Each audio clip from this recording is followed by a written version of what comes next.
Everyone, आज हम लोग फार्माकोलॉजी में सबसे फर्स्ट चैप्टर जो कि इंट्रोडक्शन ऑफ फार्माकोलॉजी है उसके बारे में पढ़ेंगे। इसमें हम लोग ओवरव्यू पढ़ेंगे फार्माकोलॉजी का। और अगर इससे रिलेटेड कोई भी डिटेल टॉपिक आपको देखना है, मतलब इस टॉपिक में कुछ भी डिटेल पढ़ना है, तो उसका लिंक डिस्क्रिप्शन में होगा। आप वहाँ से जाके उस टॉपिक पे डिटेल पढ़ सकते हैं। और अगर आपको नोट्स चाहिए होगा तो नोट्स का भी लिंक डिस्क्रिप्शन में होगा। आप वहाँ से जाके नोट्स को डाउनलोड कर सकते हैं। तो चलिए हम लोग स्टार्ट करते हैं। सबसे पहले हम लोग इंट्रोडक्शन देखते हैं। फार्माकोलॉजी है क्या? इसमें हम लोग ड्रग्स के बारे में स्टडी करते हैं। और ड्रग्स के बारे में मेनली हम लोग सेफ़ यूज़ और इफ़ेक्टिव यूज़ के बारे में पढ़ेंगे।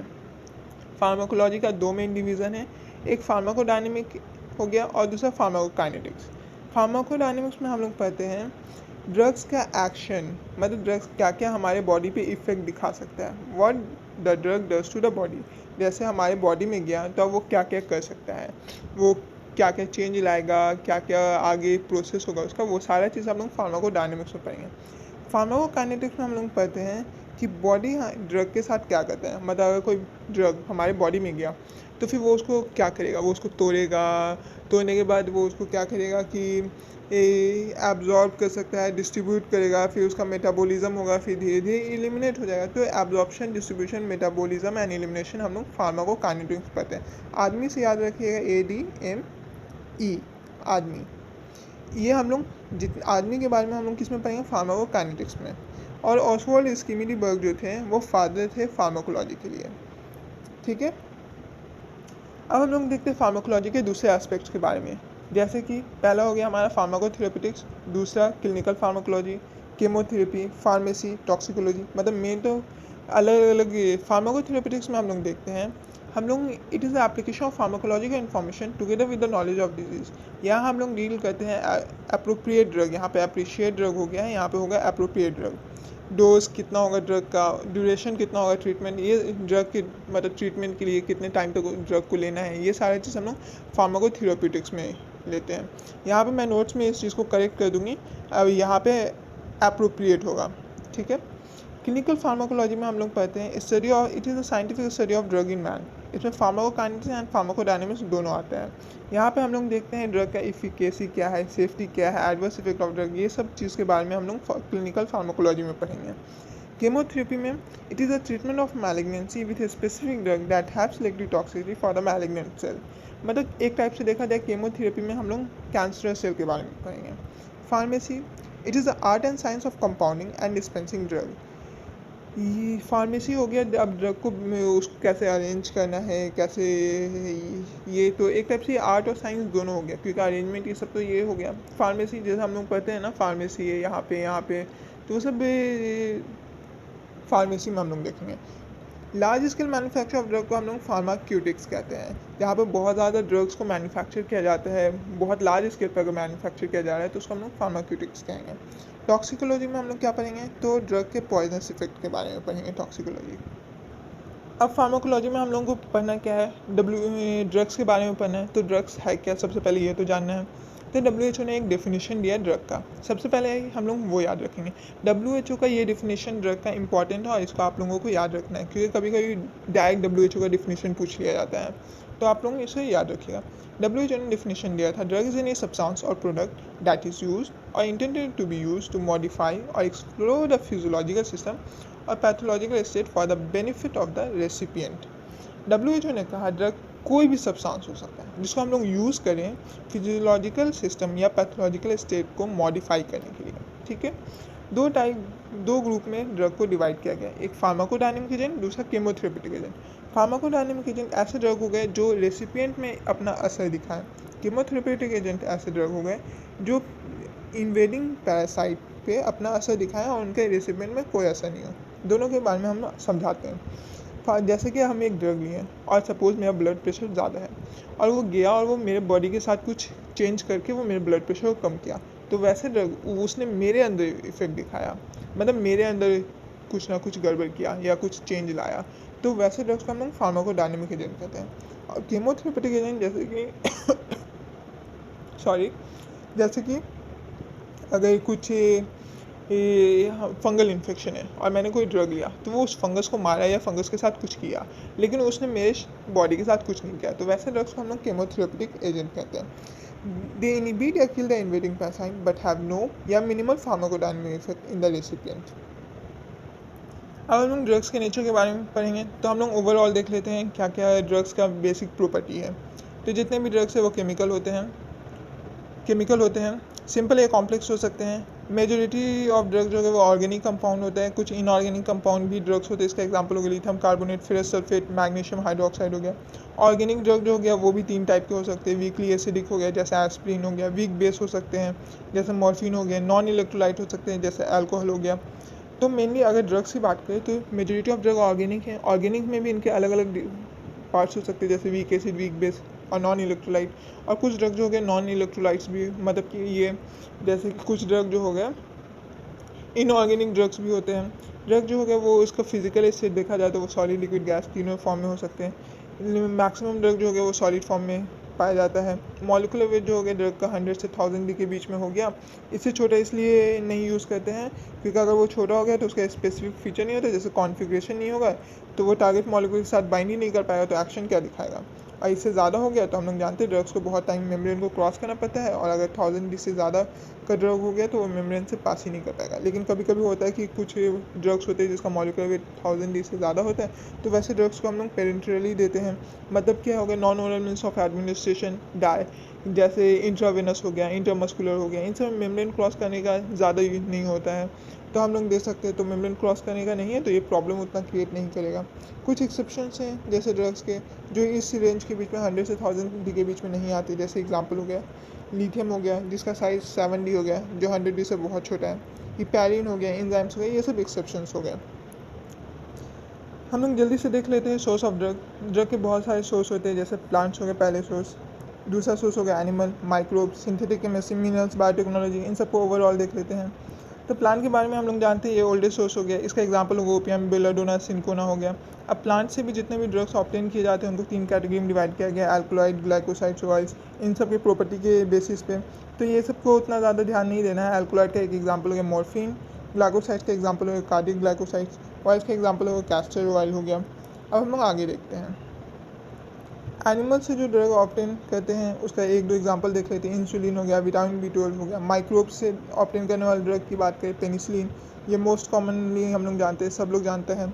सिंथेटिक केमिस्ट्री के बारे में बात करें तो ये लार्जेस्ट सोर्स हो गया। आजकल मोस्टली ड्रग को हम लोग सिंथेसाइज कर रहे हैं लैब ये सब में, तो इसमें हम लोग इसलिए कहते हैं क्योंकि इसमें प्योर ड्रग जो है एडवांटेज होता है कि जो हम लोग ड्रग बना रहे हैं वो प्योर होता है, इस चीज़ का एडवांटेज होता है, और हम लोग किसी भी क्वांटिटी में बना सकते हैं। इसीलिए आजकल लार्जेस्ट सोर्स ऑफ ड्रग हो गया सिंथेटिक केमिस्ट्री, ठीक है। ओल्डेस्ट सोर्स ऑफ ड्रग हो गया plant, largest source of drug synthesis की बात करें सिंथेटिक केमिस्ट्री। मिनरल्स का एग्जाम्पल हो गया आयोडीन। बायोटेक्नोलॉजी हम लोग जानते हैं रिकॉम्बिनेंट DNA टेक्नोलॉजी से भी बहुत सारे ड्रग्स बनाए जाते हैं। एक एग्जाम्पल हो गया इसका मोनोक्लोनल एंटीबॉडीज़।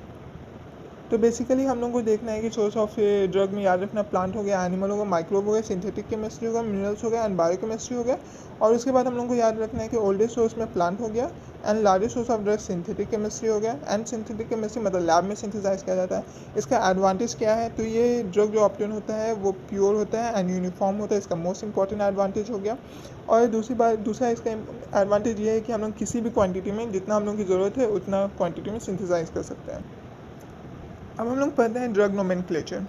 एक ड्रग की बात करें तो एक ड्रग का 3 टाइप का नेम हो सकता है, 3 कैटेगरी का नेम। केमिकल नेम हो सकता है, नॉन प्रोप्रिएटरी नेम होता है, प्रोप्रिएटरी नेम हो सकता है, ठीक है। तो हम लोग सबसे पहले केमिकल नेम, वो हम लोग केमिकल स्ट्रक्चर, जैसे कि अगर वो 2 मिथाइल ब्यूटाइल ये हाइड्रोक्साइड ये सब होता है ना, तो वो बताता है कि इसमें कौन कौन ये मॉलिक्यूलर स्ट्रक्चर के बेसिस पे होता है chemical name. Non proprietary name की बात करें तो ये जैसे कोई एक साइंटिफिक बॉडी ये सब हो गया वो सब दिए। जैसे सपोज अगर हम लोग देखें एक साइंटिफिक बॉडी की बात करें USA, United state adopted names हो गए, ब्रिटिश अप्रूव नेम्स हो गए, recommended international non proprietary names हो गए। ये मोस्ट वाइडली यूज़ किया जा रहा है आजकल जितने भी WHO के स्टेट्स ये सब हो, WHO के कंट्री हो गया, ठीक है। तो अभी RINN नेम्स यूज़ किए जा रहे हैं। तो ये साइंटिफिक बॉडी के द्वारा एक नेम दे दिया जाता है कि ये अब पूरे कंट्री में यूज़ होगा, क्योंकि अगर हर जगह अलग अलग नेम यूज़ किया जाएगा तो बहुत ज़्यादा कन्फ्यूज़न हो जाएगा। क्योंकि अगर हम मे बी हम लोगों को वहाँ के लैंग्वेज नहीं पता होगा, ये भी ना पता हो कि वहाँ इस ड्रग को कौन से नेम से कहते हैं, इसलिए एक कॉमन नेम दिया गया, एक साइंटिफिक बॉडी ने दे दिया कि ये हर जगह इसी नेम से ये रहेगा।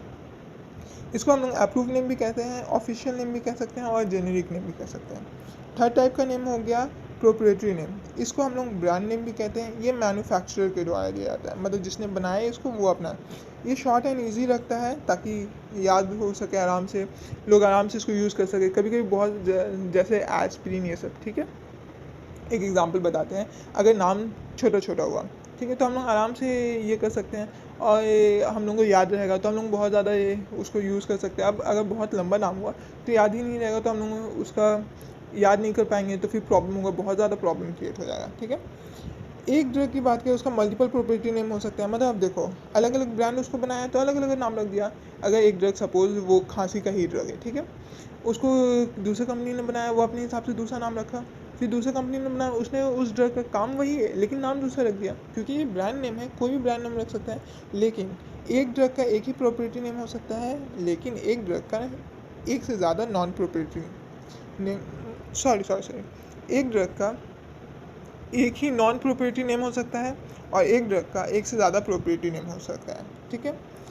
एक चीज़ इम्पॉर्टेंट ये है कि जो ड्रग जो हो गया नॉन प्रोप्रिएटरी नेम्स की बात करें, वो चीपर होता है क्योंकि ब्रांडेड नेम से। क्योंकि अगर देखिए, अब मार्केट में बहुत सारे एक ही टाइप एक्शन का बहुत सारा टाइप अवेलेबल है, ठीक है।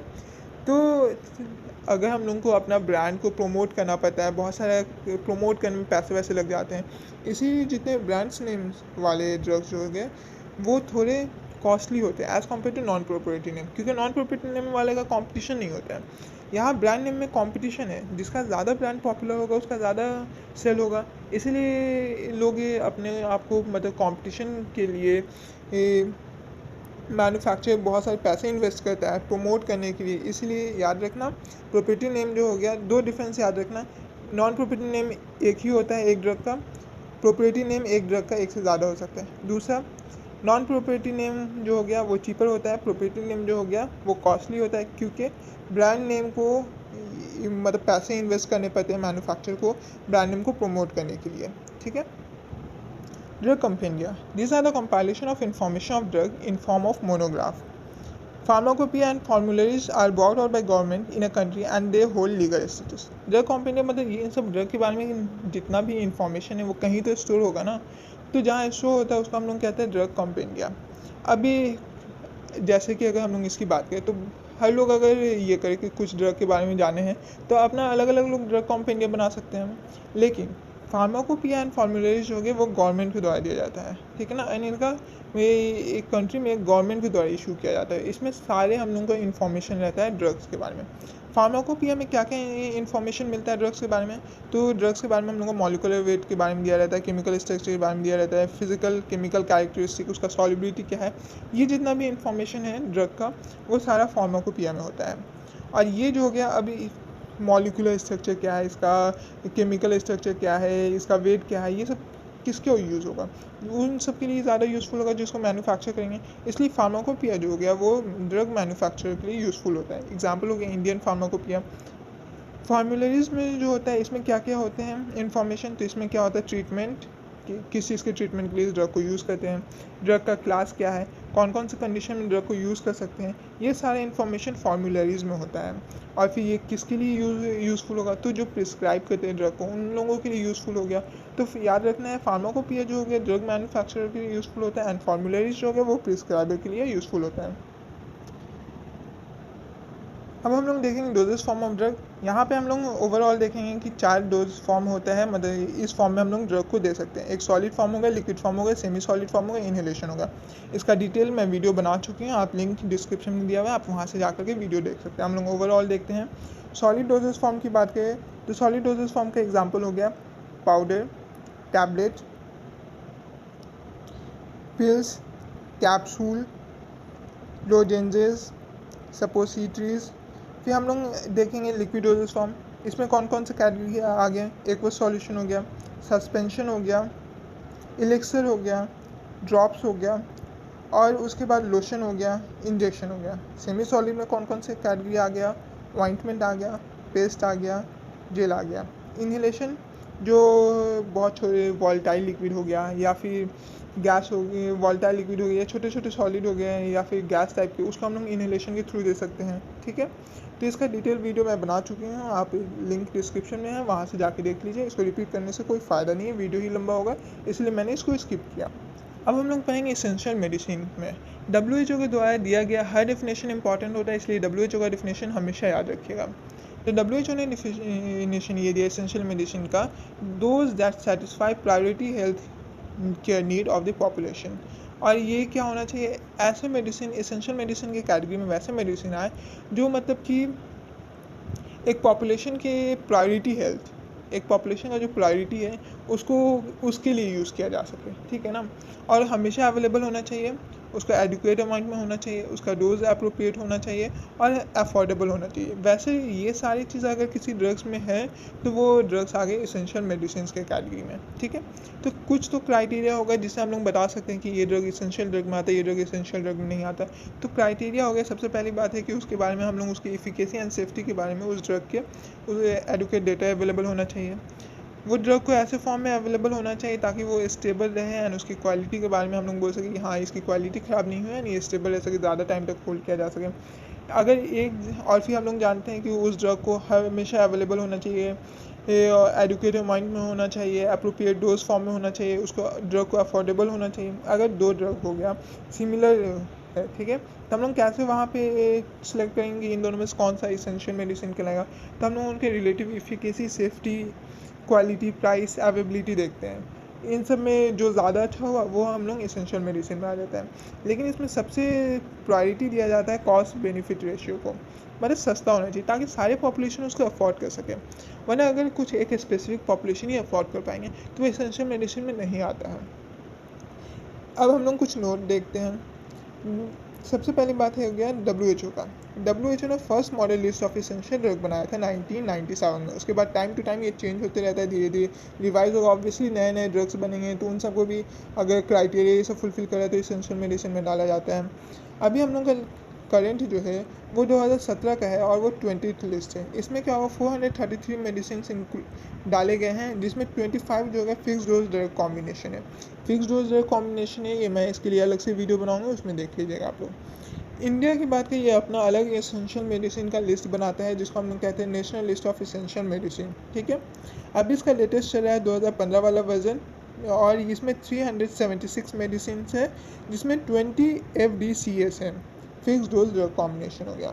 ठीक है, इसका लिंक डिस्क्रिप्शन में दिया हुआ है। आप नोट्स, आपको पूरा ऐसे ही सेम टू सेम नोट्स मिल जाएगा। और अगर आपको किसी भी टॉपिक पे वीडियो चाहिए तो उसका भी लिंक डिस्क्रिप्शन में दिया हुआ है, आप वहाँ से जाकर के उस टॉपिक का वीडियो दे सकते हैं। हम लोग 2 पॉइंट देखेंगे। एक OTC होता है, ओवर द काउंटर ड्रग। ये ऐसे ड्रग होता है जिन्हें बिना प्रिस्क्रिप्शन के दिया जा सकता है और इसे ग्रोसरी स्टोर ये सब भी दे सकते हैं। जैसे विक्स की गोली, वो एक ड्रग है, लेकिन क्या है इसके लिए प्रिस्क्रिप्शन की ज़रूरत नहीं है। आपको अगर थोड़ा सा खांसी ये सब है तो आप जाके ले सकते हैं, ये कहीं भी अवेलेबल हो जाएगा। एक ऑर्फन ड्रग होता है, ऑर्फन ड्रग जो हो गया वो रेयर डिजीज़ के लिए यूज़ करते हैं, मतलब जो बहुत रेयर डिजीज़ है, वो वैसे डिजीज़ के लिए जो ड्रग्स होते हैं वो ऑर्फन ड्रग हो गया। ठीक है, अब हम लोग देखते हैं route of administration of drug. Mainly route जो हो गया, मतलब किस टाइप से हम लोग ड्रग देंगे, वो 2 पार्ट में डिवाइड है, लोकल रूट और सिस्टमिक रूट। लोकल रूट के बारे में हम लोग पढ़ते हैं तो ये लोकलाइज एंड अप्रोचेबल साइट के लिए, मतलब जहाँ हम लोग पहुँच सकते हैं वो लोकल रूट होगा। अगर सपोज मेरे हाथ में कहीं पे कुछ हुआ है तो वो लोकलाइज रूट हो गया, वहाँ पे हम लोग आराम से अप्रोचेबल रूट है। ठीक है, ये वेरियस लोकल रूट्स देखें तो ट्रॉपिकल हो गया, डीपर टिश्यू होगा, आर्टेरियल सप्लाई। ठीक है, ट्रॉपिकल मतलब क्या होता है, external application of drug to the surface. ठीक है, जैसे कि मेरे हाथ पे कुछ हुआ तो हम लोग आराम से लगा सकते हैं। एग्जाम्पल हो गया inhalation of drug for the action on क्या होता है, ब्रोंकाई, तो ये लोकल रूट हो गया। डीपर टिश्यू की बात करें, कुछ डीपर टिश्यू हम लोग आराम से देखो लोकल रूट का सबसे पहले डेफिनेशन ये है कि अप्रोचेबल साइट, जहाँ जहाँ तक हम लोग अप्रोच कर सकते हैं वो सारे लोकल रूट्स में आ गए। तो कुछ डीपर टिश्यू भी हम लोग अप्रोच कर सकते हैं तो वो हमारा लोकल रूट्स में आ गया। इसका फिर आर्टेरियल सप्लाई, ये कॉन्ट्रास्ट मीडिया एंजियोग्राफी में हम लोग यूज़ करते हैं। अब हम लोग देखते हैं सिस्टमिक रूट। सिस्टमिक रूट ऐसा रूट हो गया जहाँ हम लोग नहीं पहुँच सकते। जैसे अगर सपोज़ हम लोग को हमारे बॉडी के अंदर कहीं पे काम करने, जैसे डिओडनम, ये स्टमक में कोई ड्रग को रिलीज़ करवाना, ये सब तो यहाँ हम लोग रीच नहीं कर सकते। तो उसके लिए हम लोग को दूसरा रूट लेना पड़ेगा, तो उस रूट को हम लोग सिस्टमिक रूट्स कहते हैं। ठीक है, इसमें भी अलग अलग टाइप के हो गए, जैसे कि ओरल रूट हो गया, ठीक है, सॉरी, इसमें भी अलग अलग टाइप हो गया, जैसे कि ओरल रूट हो गया आपका, फिर सबलिंगुअल रूट हो गया, रेक्टल रूट हो गया, क्यूटेनियस हो गया, इनहेलेशन हो गया, नेज़ल हो गया, पेरेंटेरल हो गया। ये सारे रूट्स आप लोग देख लिए। ठीक है, तो अब हम लोग सिस्टमिक रूट्स को थोड़ा डिटेल में पढ़ते हैं। अब हम लोग को जैसे कि देखें, अगर हम लोग को कहीं पे ड्रग पहुंचाना है तो हम लोग उसको ओरली दे सकते हैं। बहुत सारे ड्रग को हम लोग ओरली देते हैं। तो ये मोस्ट कॉमन मोड ऑफ क्या होता है, ड्रग एडमिनिस्ट्रेशन है। ठीक है, ये सेफ़ होता है और ज़्यादा कन्वीनियंट होता है, इसमें असिस्टेंस की ज़रूरत नहीं होती, ये पेनलेस होता है क्योंकि हम लोगों को खाने में थोड़ी ना, और ये चीपर होता है। इसका लिमिटेशन ये है कि सबसे पहली बात क्या होगा, इसका एक्शन स्लो होता है, इसलिए इमरजेंसी के टाइम हम लोग ओरल रूट नहीं यूज़ कर सकते हैं।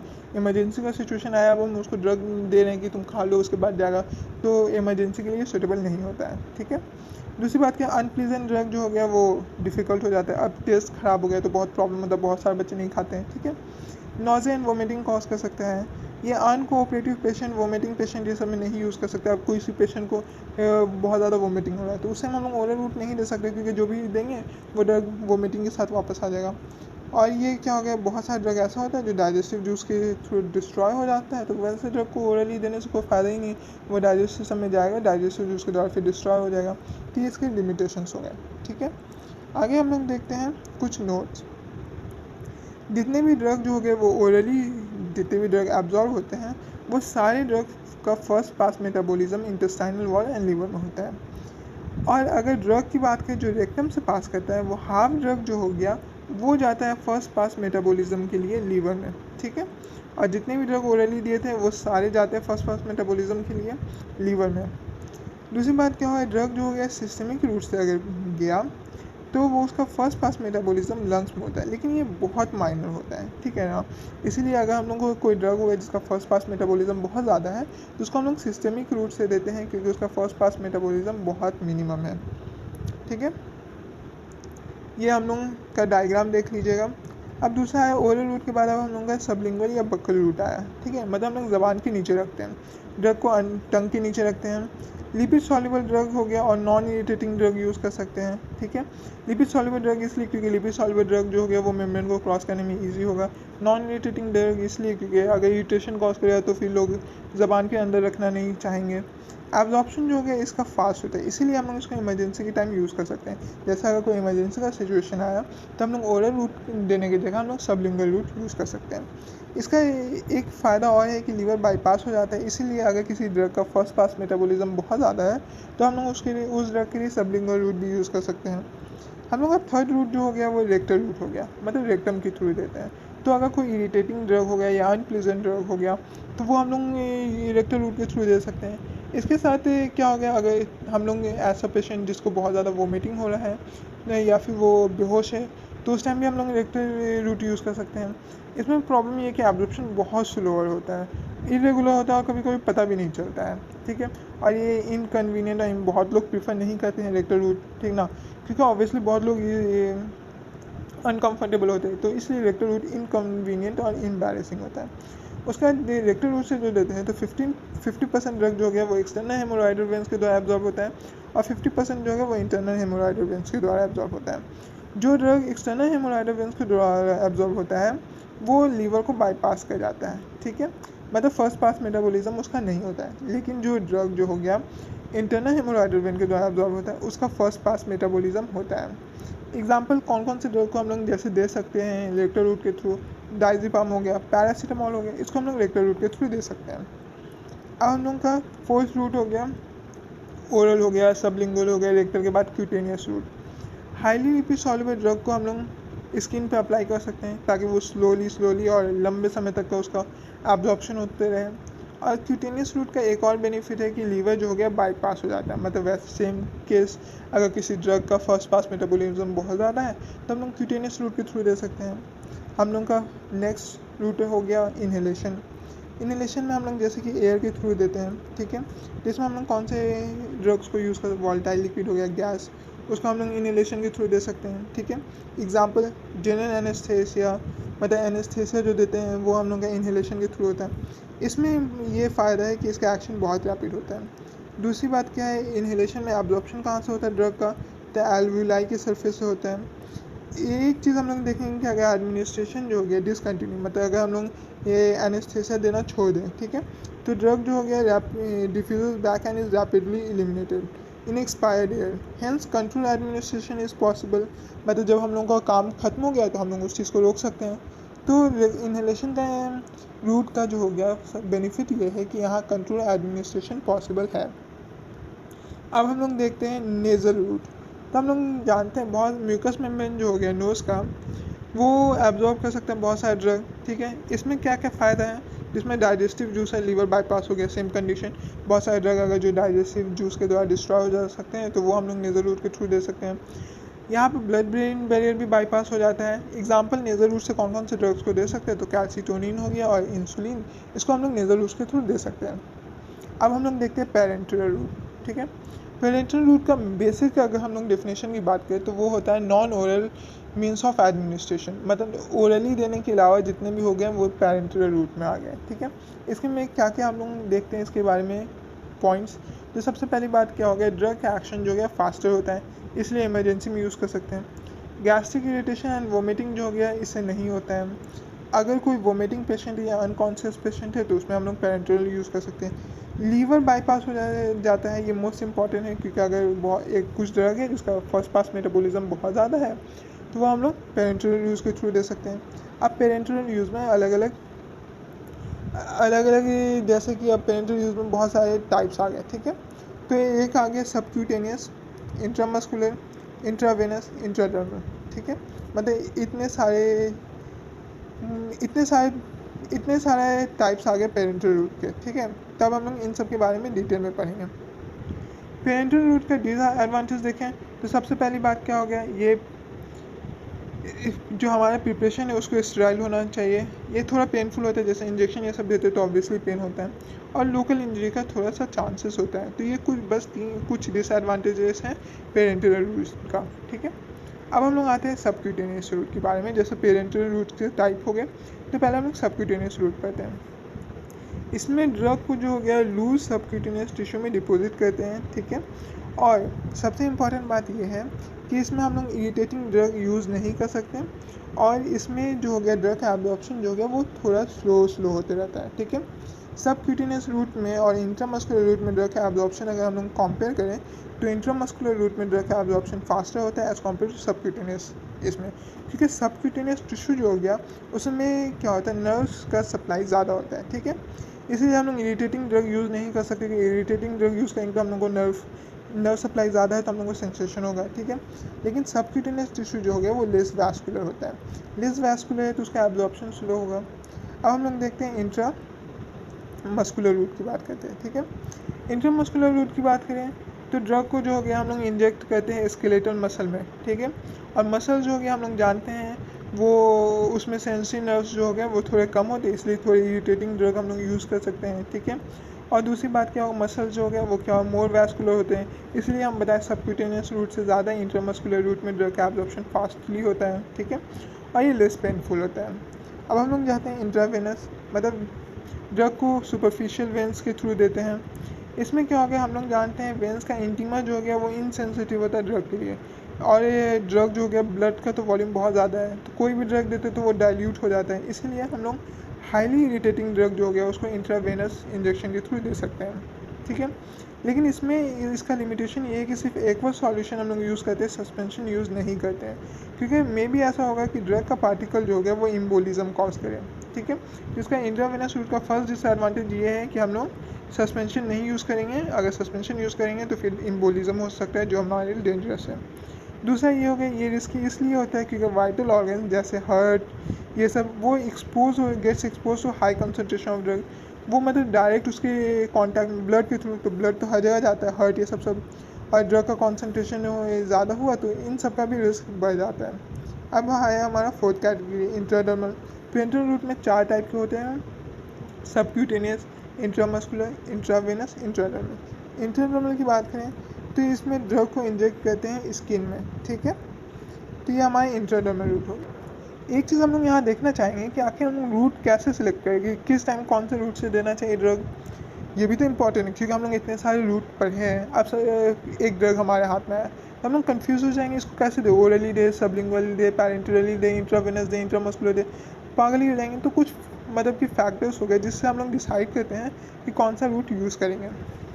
पहला फैक्टर हो गया physical and chemical property of drug, solid drug है, लिक्विड है या गैस है, क्या है। तो ये इस चीज़ पे भी डिपेंड करता है।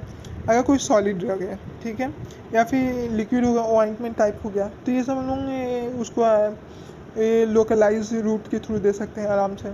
फिर साइट ऑफ डिज़ायर एक्शन, ठीक है, मतलब कि ये अप्रोचेबल साइट है कि नहीं, ये भी हम लोग डिपेंड करता है। अब नॉन अप्रोचेबल साइट है, ठीक है, तो उसके लिए हम लोग डिफरेंट रूट यूज़ करेंगे। अगर अप्रोचेबल साइट है तो उसके लिए डिफरेंट यूज़ करेंगे। Rate and extent of absorption drug का इस चीज़ पे भी डिपेंड करता है। फर्स्ट पास मेटाबॉलिज्म पे डिपेंड करता है। अगर कोई ड्रग का फर्स्ट पास मेटाबॉलिज्म बहुत हाई है तो हम लोग प्रीफर करेंगे उसको सबलिंगुअली देना या फिर इंट्रावेनस देना, जहाँ पे फर्स्ट पास मेटाबॉलिज्म बाईपास हो जाए, ठीक है। ये इस चीज़ पे डिपेंड है। Rapidity which which the response is required, अब इमरजेंसी के कंडीशन में हम लोग ओरली तो नहीं दे सकते हैं, तो इस चीज़ पे भी डिपेंड करता है। एक्यूरेसी ऑफ डोजेज रिक्वायर्ड, ठीक है, मतलब कितना हम लोग चाहते हैं कि ड्रग ज़्यादा वेस्ट ना हो, जितना दे रहे हैं वो मोस्टली पहुंच जाए टारगेट ऑर्गन पे। तो हम लोग इस चीज़ पे भी डिपेंड करता है कौन सा रूट लें। जैसे कि ओरली लेते हैं तो वो बहुत थ्रू के पास करते करते करते करते बहुत कम ड्रग पहुंचता है, ठीक है। तो हम लोग उस टाइम हम लोग ये चाहते हैं कि अगर ये ड्रग बहुत कम अवेलेबल है तो हम लोग चाहेंगे कि वो ज़्यादा मतलब जितना दे वो पूरा पहुंच जाए। तो हम लोग इंट्रावेनस यूज़ कर सकते हैं क्योंकि वो उसमें बहुत सारी चीज़ें फर्स्ट पास मेटाबॉलिज्म नहीं होता तो ड्रग बच गया बहुत सारा। कंडीशन ऑफ पेशेंट, अगर पेशेंट वोमिटिंग कर रहा है तो उस टाइम ओरल रूट ही नहीं यूज़ कर सकते हैं, तो हम लोग को दूसरा रूट यूज़ करना पड़ेगा। तो ये सारे कंडीशंस हैं ये जो डिपेंड करता है, ये सारे कंडीशन में डिपेंड करता है कि हम लोग कौन सा रूट ड्रग का यूज़ करें। तो फिर से मैं कहना चाहूँगी कि सारे नोट्स, ये जितने भी नोट्स हैं वो मैंने लिंक डिस्क्रिप्शन में दे दिया है, आप वहाँ से जाके डाउनलोड कर सकते हैं। दूसरी बात, अगर किसी टॉपिक पे डिटेल वीडियो चाहिए तो उसके भी लिंक डिस्क्रिप्शन में है, आप वहाँ से जाकर ये दे सकते हैं। Thank you. Please like, share and subscribe.